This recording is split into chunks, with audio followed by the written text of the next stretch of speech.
everybody, and welcome to Conversations with Loulou's first live episode.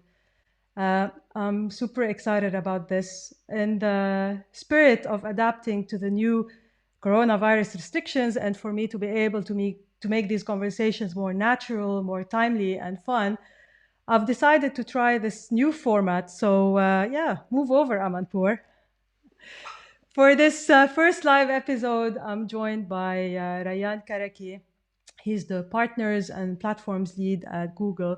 He's honestly such a maverick for agreeing to be my first victim for the live session. So really, I have to thank Ryan for agreeing to this. Sorry, Rayan. Before we start, just a quick note to thank our sponsor. It's Joy Gifts. Joy Gifts is a gifting marketplace operating in 22 cities across MENA, like Dubai, Riyadh, Jeddah, Beirut, and Cairo, and more. You can download their app or you can visit their website. It's Joy Gifts, which is JOI, gifts.com. And you can order anything from flowers and sweets and balloons and other stuff. You can get a 15% discount on everything by using the promo code Loulou15. That's LOULOU 15. So thank you very much to Joy Gifts. And now, Rayan, welcome, and thank you so much for agreeing to do this. Thanks, Loulou. Thanks for calling me a maverick while you actually mean a guinea pig. But yeah, sure. Well, I'm putting a lipstick on a pig. Let's put it this way. Sure, absolutely, absolutely. So just a quick intro, just to give the listeners some context. Rayan, sorry. I have a colleague who's called Ryan, so I'm gonna keep mixing it up. My apologies, Rayan. Rayan is one of the brightest brains in digital, if not in general. He's also a ton of fun. I had the opportunity to meet him recently over a Christmas dinner. And while we talked about digital and startups and other bits and pieces, I got to know his funny side, and I got to know that he was a startup comedian, which was really fascinating because I think it takes a lot of guts to do that. So now you're in sitting at home in lockdown, and so how is that working for you?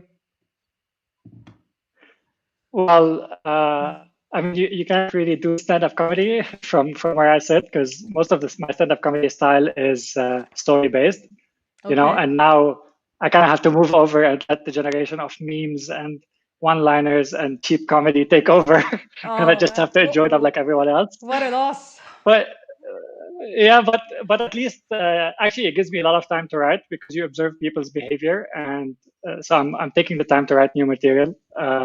Hopefully, in a post-COVID world, I'll get to perform a little bit. Okay, so what kind of comedy? What kind of stand-up do you do?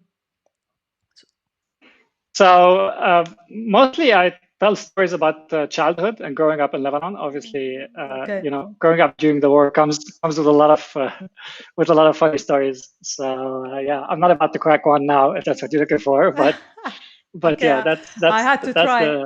That's the style. That's the style. So is there do you have any like is there a strategy to it? Are there any tips that are transferable potentially to work? You know, I'm sure it helps you in public speaking. Definitely. Are you gonna get into it if I give you some advice? I don't know. Maybe I need to see if I've got it in me. I mean, I've been trying a lot of things recently, so who knows? Good. No, yeah. I mean, look, the typical stuff, right? It's funny because like doing stand-up comedy and speaking in public or presenting have a lot of similarities. You know, like best jokes have 3 punchlines. You know, everything good comes in 3s. Okay. And you start from the least punchy to the highest punchy, and you have to start really strong and end really strong, because in the middle you can tell stories and people will tolerate them. But if you start strong, you'll get the hook, and if you finish strong, people will remember you for your last joke. So, interesting. You know, as if you're presenting. Interesting. So it's quite transferable actually to everything you do at work and in life, probably. Yeah, absolutely. Yeah, that's cool. So where do you get the creativity? What? From everyday life, actually. I mean, just noticing how people behave, observing my life, and also being able to make fun of yourself is the number one rule, because the minute you make fun of yourself, people will start accepting you making fun of them. Does it threaten you in any way? I mean, you're quite senior, in the corporate world. Yeah. Do you feel at all? I mean, I guess I would assume that maybe people don't do much public speaking because they're afraid to be ridiculed or made fun of. Does it scare you at all? It doesn't scare me, but I try to keep these two worlds separate. It's very hard in a place like Dubai because your audience is your audience, and the minute someone knows you do stand-up comedy, they all want to come to your show. But yeah, it's a very, you have to navigate those in a very there's a very fine line on what jokes I would say if I have colleagues in the room or what jokes I wouldn't say. So, for example, I was asked multiple times to do a show for my colleagues only, and I said no because some of the material is sensitive and it'll be frowned upon. Let's just say that. So that's, by the way, I mean, I think this is amazing. Like I'd love to be able to do that. I think it's super gutsy from you, and I think the sort of message that I get out of it is, it's okay. Even if you're like a senior corporate guy, it's okay to have fun and make fun of yourself, and as you said, look at your life and tell jokes and funny stories, and it's totally fine. I think so. You're switching a little bit to your professional life, and so you were one of the earliest people in digital.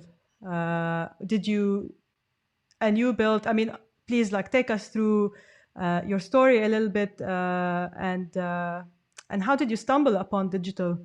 Was it were you a visionary? Did you see it coming, or how? What's the story there? No, to be honest, initially it was pure luck, and then I started really believing in it. So I'm a finance graduate. I have nothing to do with digital advertising. I went into advertising because that was the job that was available back then. And I started with TV and print planning. That was my first job. Then I remember once in maybe 2004, so early days, some guy who used to represent Yahoo in the region came to my office and pitched me that I should expand my Marriott campaign into something called banners, an impression, and click-through was the metric back then. And we started running that campaign. And then 2 weeks into the campaign, he called me and he was like, you know what, this banner looks like it's international. Why don't you just add to it the Saudi fakat, which is for Saudi only in Arabic. So we added that, and then suddenly the results doubled.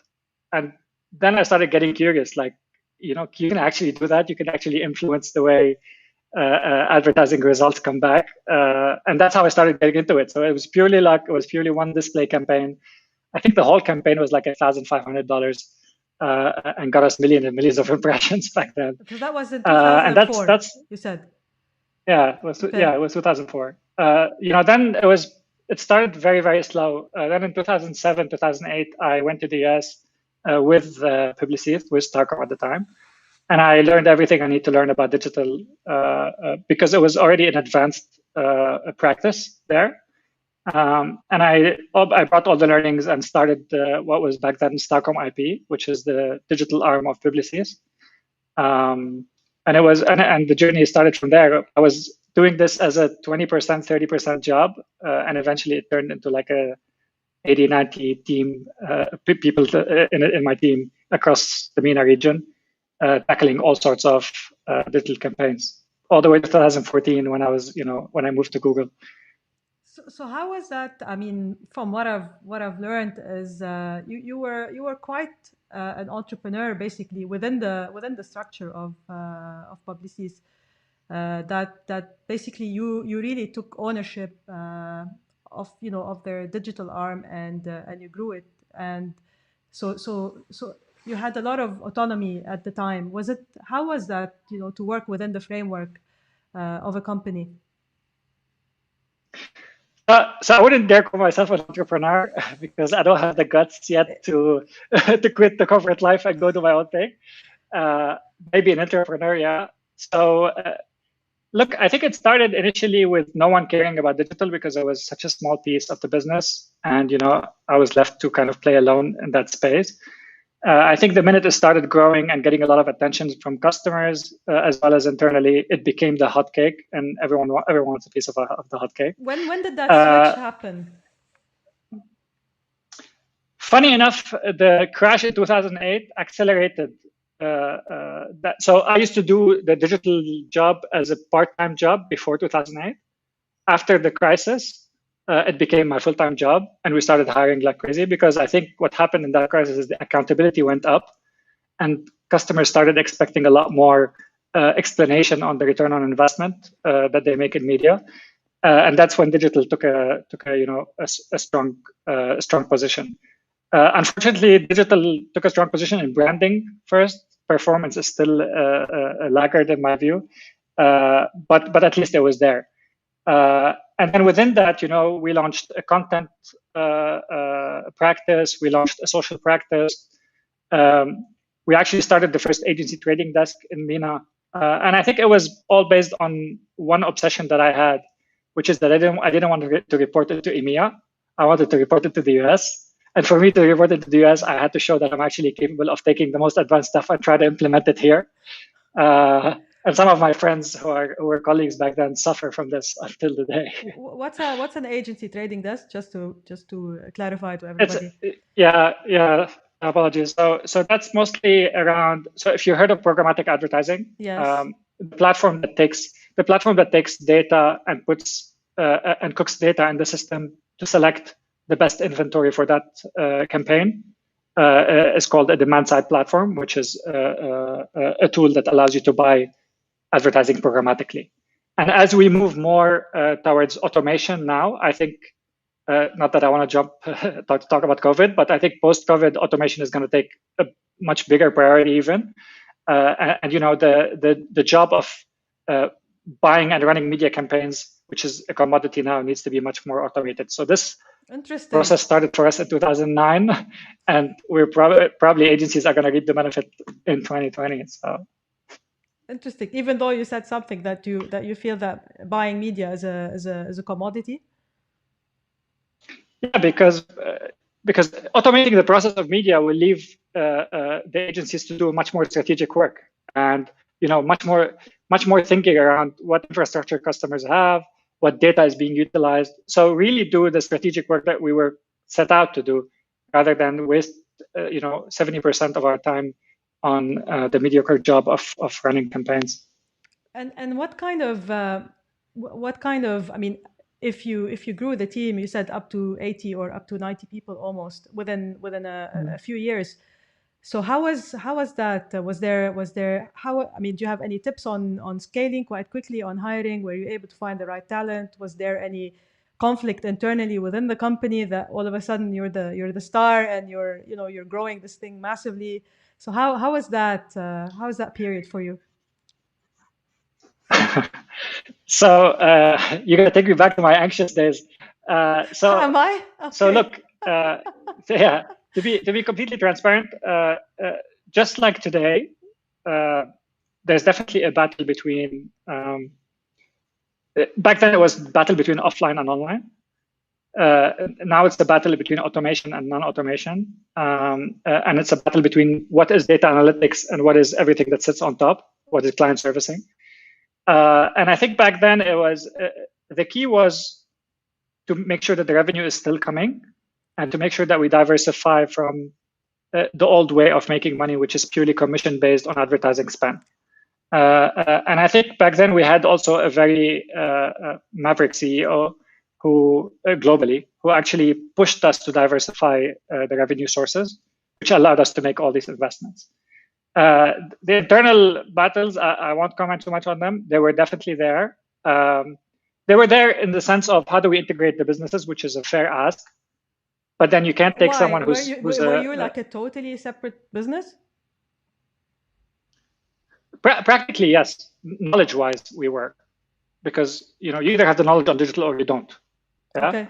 And because we were operating in a structure that services the whole agency, we became, what you depend on for your life, because the customer is asking for digital, not because someone is asking him to do that. He's coming to a director on an account who doesn't know much about digital, who has to go to these specialist units to get that knowledge. And the key challenge became, how do you disseminate that knowledge across the agency? And that's a very, very tough choice. So were you my opinion back then, obviously, were you given a like a share of voice per se, like when it came to media planning and so on, or you had to have that fight as well? No, to be fair, I think pretty early on people understood the value, and I think the fact that we operated like a cost center, not like a profit center, allowed people to use our services, because also our services had higher margins.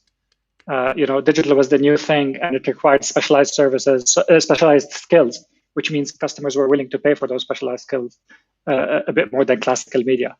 And were you able to find the talent? I think the Middle East region still struggles when it comes to talent, but I think it's mostly because advertising as an industry was not able to attract the right talent, because it couldn't compete with, let's say, management consultants, and it couldn't compete with high-paying jobs. And now it can't compete with tech, which is also a big challenge for that industry. And I think, look, if you look at the advertising spend per capita in MENA, it's been between $15 and $20 for the past 10 years, or even more, 20 years. That's compared to like $500 in the US, $600 in the US. This is today. $400 in the UK. This is today. Wow. Now, I know we're an oil-based region, so not necessarily manufacturing, and therefore advertising didn't necessarily grow as much. But also, if you look at the purchasing power pre-COVID, we have some of the highest purchasing power in some of the countries that we are, and the neighboring countries.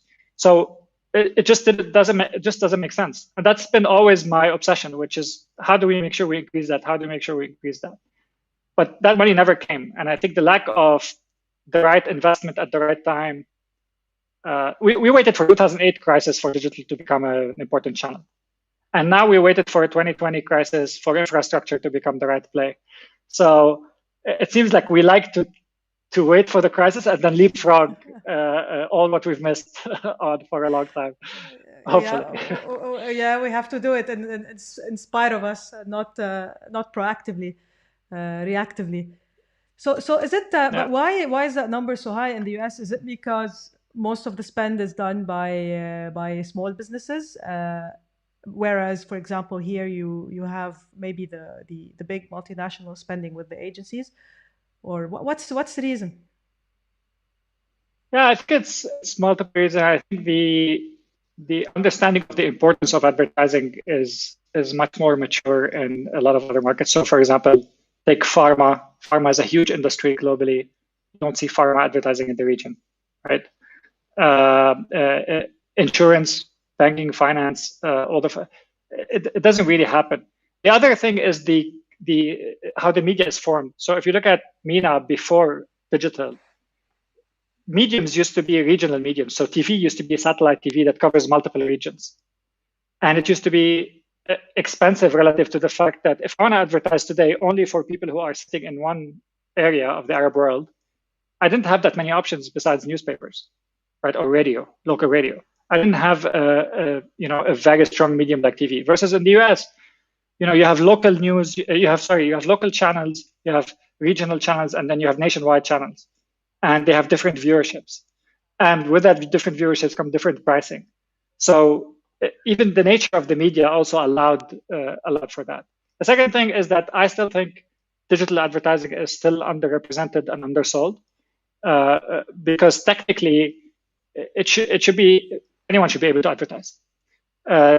Before COVID, I used to talk about hotels, right? Why should I still go on booking.com, check the hotel, and that's it? Why can't I handpick the room that I want to be in exactly after I've seen all of it? So why isn't this advertising present on YouTube? Why should banks digitize their product but not advertise their product digitally? Like, it's a bit counterintuitive. So I think these three factors is what slowed us down dramatically. Interesting. So, since obviously we're talking about platforms, let's talk a little bit about Google, your new role. So you switched in 2014, you said. So it's not exactly new, been a while. How? I mean, what's your role exactly, and how could someone listening, like, can you benefit the average business, or you work with specific partners only? Yeah. So I'll just take you through the transition of roles that I played at Google, because they're a bit different from each other. I moved to Google with the initial goal of helping us establish the right relationship with agencies and the right business model and commercial deals based on the way agencies are commercially structured. Also to help agencies, get a grip on our product, because our product is dynamic and changes a lot. Then I moved to the DoubleClick side at the time, which is now a Google Marketing Platform, which is focused again on programmatic. So it's funny because my boss back then was the same person who sold me the platforms in 2009, as I was telling you earlier, the programmatic platform. So then I moved to manage kind of all the partnerships at Google, along with our product specialism. So on the partnerships, I think if we're really going to make that change, which was what I was telling you about, which is the spend per capita in MENA, we can't solely rely on one type of partner, because we can't solely rely on CMOs driving that agenda. I think CEOs need to shift the perception that advertising is an expense versus an investment. And we need the CFOs to build the right financial model to understand what return on that investment is going to be meaningful enough for that advertising line not to be scratched off every time we're in crisis, which tends to happen all the time. So that's my obsession. With that, we need different types of partners. We need partners who can consult. So the typical consultancies that you see, which historically would address the build or the IT part of the infrastructure, but wouldn't touch marketing per se. We need system integrators, so people who can actually take the customer's technology and plug it with our technology or with CRM or with any technology that is needed. Can you give some examples, maybe just for it to be a bit clear? Can you name a few partners, for example, or companies that you work with, just for me to understand? Or you can't? I would rather not, because the others are going to be pissed off. But I'll give you an example of something that we've done, not necessarily in this region, but for a similar role in other regions. So we've worked with a European airline, for example, on, instead of still assigning a budget from point A to point B for that airline, why aren't we using load factor, price per ticket, profitability as the indication on where we should buy advertising and with what messaging? Does that make sense? So for that to happen, there's a lot of steps that need to happen before that people usually miss out on. There needs to be the right infrastructure that connects business data before we even start talking about audience data. Then you need the right marketing technology that captures the right audience data. Then you need advertising technology that allows you to buy this in an automated way at scale. Okay. So these steps, which I call digital marketing maturity, is what we try to achieve. But it's impossible for Google to achieve all these aspects because we don't play in every aspect of those. That's why consultancies play a big role and system integrators play a big role. And then comes the media agencies. Yeah, sorry. And so that's what I was going to say. Are the media agencies filling this gap to a certain extent?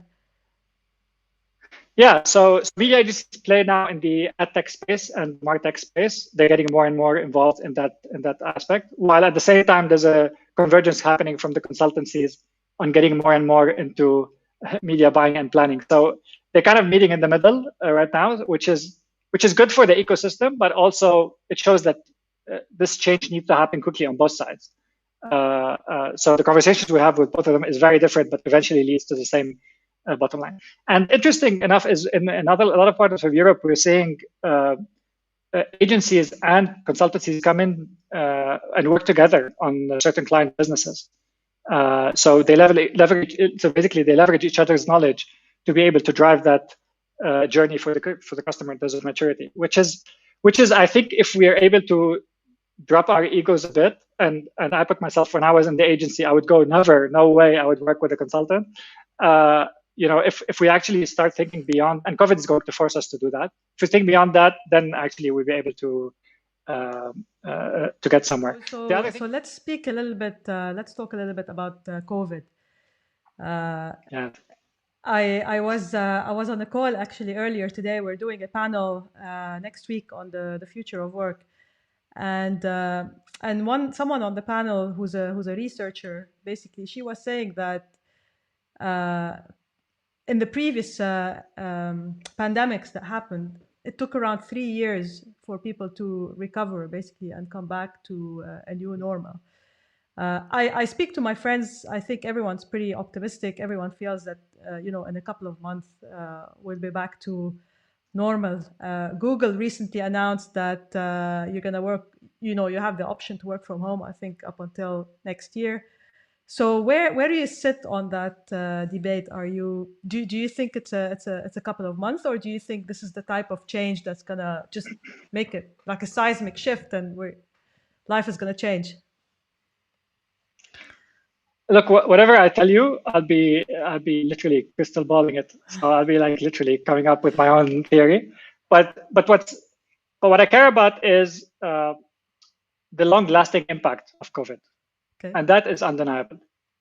Okay, meaning? I think a lot of businesses were caught off guard on their readiness to work from home. Right. What we used to see as a perk in the tech companies, the Facebooks, the Amazon, the Googles, that they work from home. Oh, how fun it is! Actually, it proved now that whether it's on purpose or not, I'm not sure, that it was one of the wisest decisions ever, because it allowed us to get into the new normal in a very, very fast way. While a lot of other businesses struggled to do that.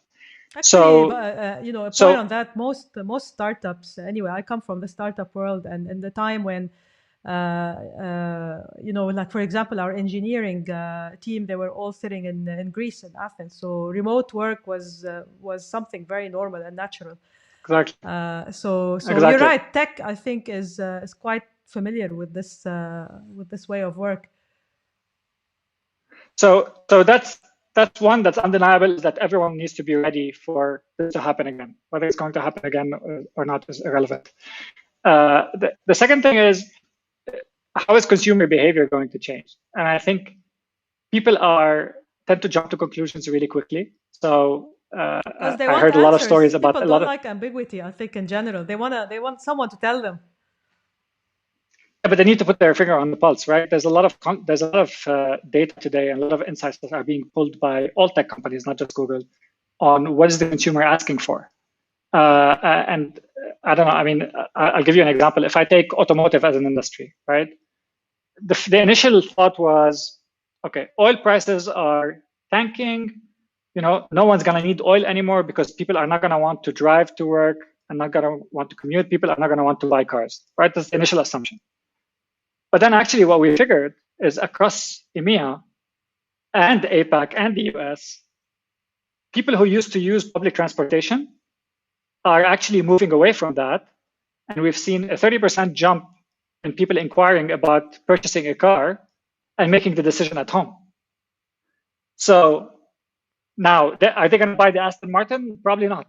Okay, but how does that guide the automotive industry? What choices does the automotive industry have to make to provide people with the experience that they had in a showroom, but digitally? I think the same thing applies to multiple industries. You can pick any industry you want. Education. What are your thoughts they don't have their education? So I think I think right now education we're struggling to understand that. First of all, we left teachers in the dark ages for a long time because schools are overpaid, teachers are underpaid. So we didn't allow the teachers to kind of move with the progress, at least in our region. I don't think we have online education yet. I think we have an adaptation of some Zoom sessions to try to get the kids not to be completely ignorant. I don't have kids, but this is my I have kids, and honestly, from my experience, these online tools are the most horrible tools you can ever use. There's zero user experience. It's like, I mean, yeah, that's not online learning. This not online learning. I don't know what it is. Yeah. And But why are we guessing? Like, do we have e-learning today that's available in? If you want to learn something today, are the options out there? of course, They are, right? As an adult. yeah, absolutely. And they kind of build what a syllabus look like. Some of the big universities as well have done that. So why are we trying to recreate it? Why aren't we just learning from that experience? And bring in also the child psychologist experts, and then find a way to balance the parents' time with the teacher's time. Like I feel, but it's okay because this came as a surprise to everyone. It didn't happen over. Well, the regression of our education system has been happening for the past 50 years. But the regression. but right now this came as a surprise, and I think. Like everyone, they're going to have to adapt. Yeah, but I also think like some industries, people think like, oh, this industry is going to win. I'm not also so sure. If I take retail as an example, it's a very, very tough play. So I have tons of opinions about it, but we can get into it. Yeah. There was a Bloomberg article this morning that I read, basically, that says a lot of shopping now is happening. Oh, there's a new trend that is happening, which is live stream. So you have these influencers live streaming products. It's kind of like the TV shopping, they're kind of like bringing back that that industry the 9.99 to life. But you know what? Like if you think about the future of work, by the way. I mean, these are like new jobs, quote unquote, that are being created. Your people are, through digital, becoming their own brands. They're building their own brands. And we all know that, when it comes to shopping, a referral is definitely goes, a long way versus an ad. So is this, what are your thoughts on this? Apparently it's happening in China a lot.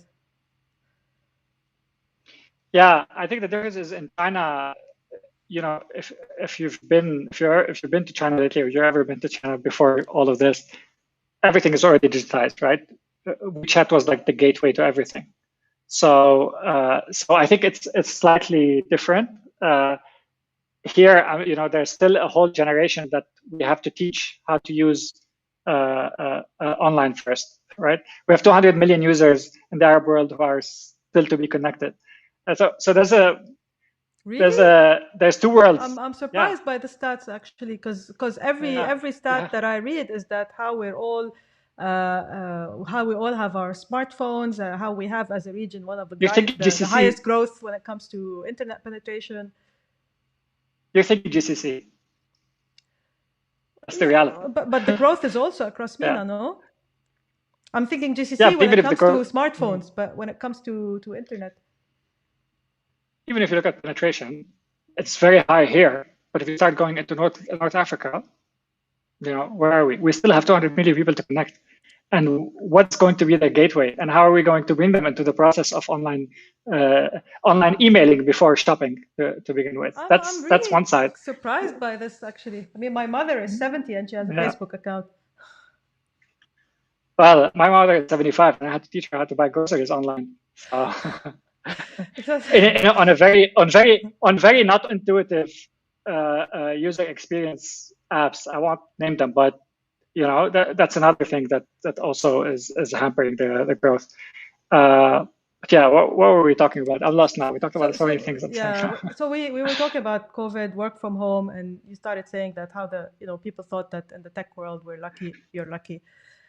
So you were mentioning influencers and their ability to.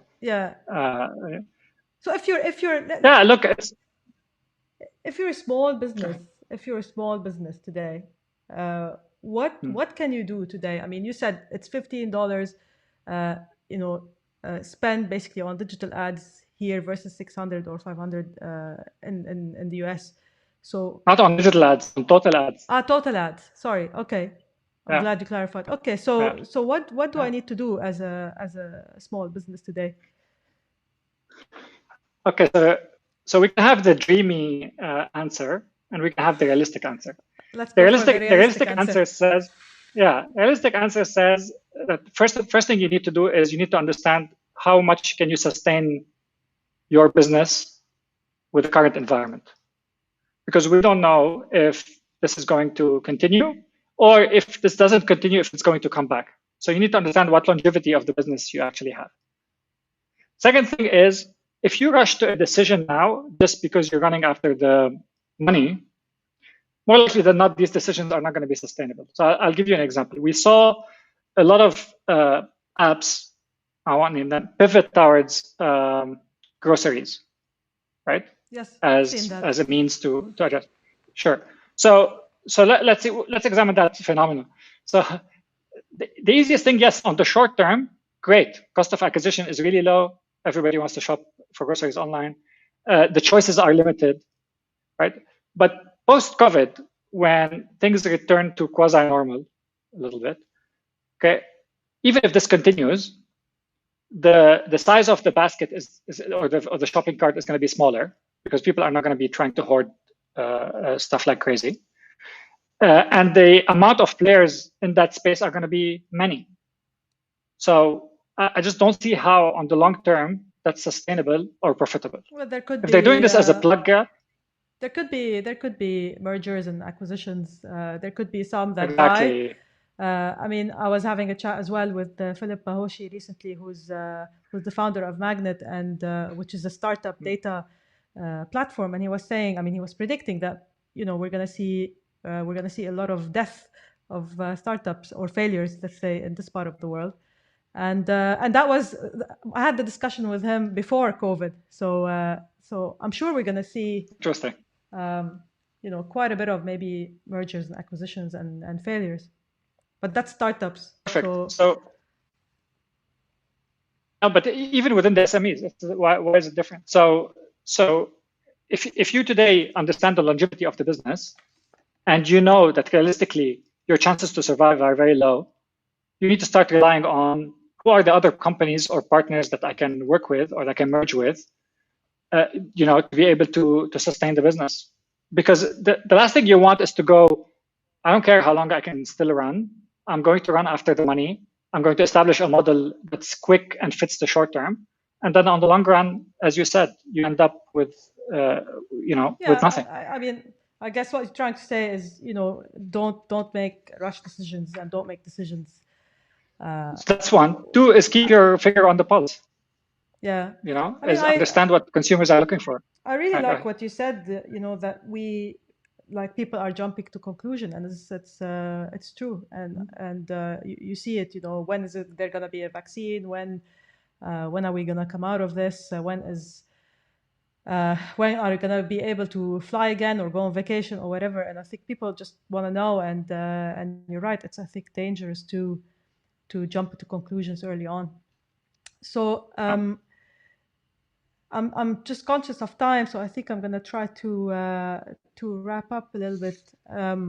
What do you think is so let's take today, okay, with COVID and post-COVID, realistically, what do you think is the biggest opportunity in the region that's gonna come out of this?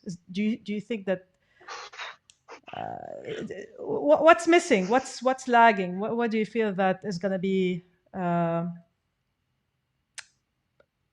sector that's gonna grow, or a business that's gonna be interesting, or maybe even a behavioral trend that's gonna come out of this? Like, is there an opportunity for this region? Look, I think the one thing that I didn't mention in all of this is what COVID has done to people is that it's true, it isolated us in our homes, but it actually rebuilt that sense of community. And if today you look at what is being consumed online, there's a lot of content that's being pushed that's related to things at home. Yeah, so work out with me, cook with me, and it's actually building communities around those, those, if you want, activity. And at the same time, from a consumption perspective as well, we're seeing a lot of consumption of video on demand and a lot of consumption on video happening on the TV screen. We've actually seen like a 30% jump on average of consumption of, let's say, YouTube on a TV screen, which wasn't happening before, and that will stick. So I think there is definitely an opportunity for people to become brands, as you mentioned earlier. It's just that they're going to have to be able to keep up with the changes that the consumer is expecting. The same thing applies for business, So if I'm as I said earlier, if I'm an automotive customer, how am I gonna give the experience of being in a store while being at home? So I think the difference with doing something at home and doing something in the store is that in one it's purely transactional, the other is the full experience. Are these words going to come together, and how do you actually bring them together, especially if you're in a startup space? That's I think the equation that's the holy grail for the coming couple of years. So there and is I'd be a very, role very interested to see for entrepreneurs, obviously, to plug these gaps as well. Oh, absolutely. How many startups came up of the 2008 crisis?